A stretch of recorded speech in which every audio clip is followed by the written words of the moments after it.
anos passados que foram com o vento. Sorrisos, lembranças, belos sentimentos de transformações e de renascimentos. Praias, viagens pela madrugada, nossa rotina era o pé na estrada. Sempre feliz e sem pensar em nada. Paisagem mais bela é o sorriso da amada. Contava as estrelas, manto prateado. Senti o calor de um abraço apertado. Fazia minha boca tocar o seu lábio. Lua iluminava com Bob no rádio.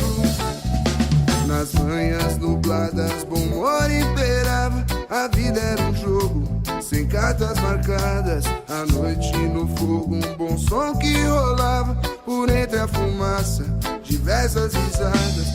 Como se seus ouvidos pudessem respirar. O som invadia o corpo como se fosse o ar.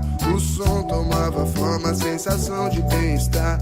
Momentos de magia, muitas formas para amar. Marcas de batom na borda de um copo plástico. Peito, euforia, abraços e sofás. Com desconhecidos seguia criando laços. Transpirava alegria, era dona dos seus passos. Consciência admirável como as tintas de uma tela. Seus olhos tinham o brilho das cores da aquarela. Seu cabelo ao vento era a paisagem mais bela. Tinha complexidade, tinha uma Vênus moderna. Acendeu o azul do céu nos seus próprios pensamentos. Não pensou no seu futuro, ela era o momento. Via a ponta dos seus pés no gelado do cimento. Entre olhares meu desejo povoar seu pensamento.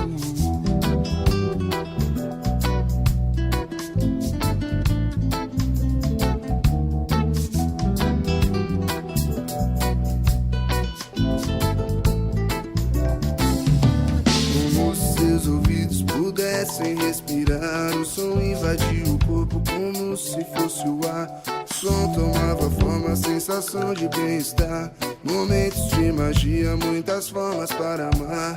Marcas de batom na borda de um copo plástico. No peito, euforia, abraços, riso fácil. E com desconhecidos seguia criando laços. Transpirava alegria, era dona dos seus passos. Consciência admirável como as tintas de uma tela. Seus olhos tinham o brilho das cores da aquarela. O seu cabelo ao vento era a paisagem mais bela. Tinha complexidade, tinha uma Vênus moderna.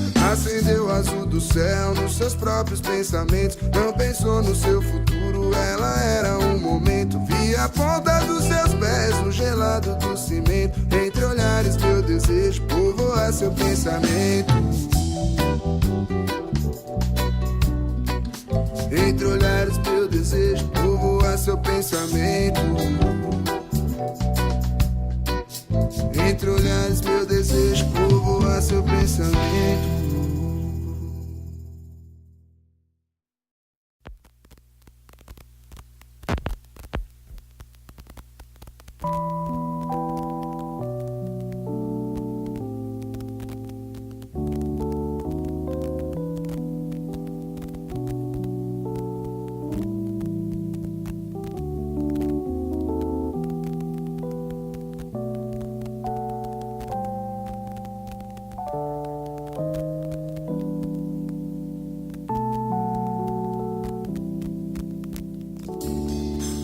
Saudades do tempo, dos velhos momentos, dos anos passados que foram com o vento.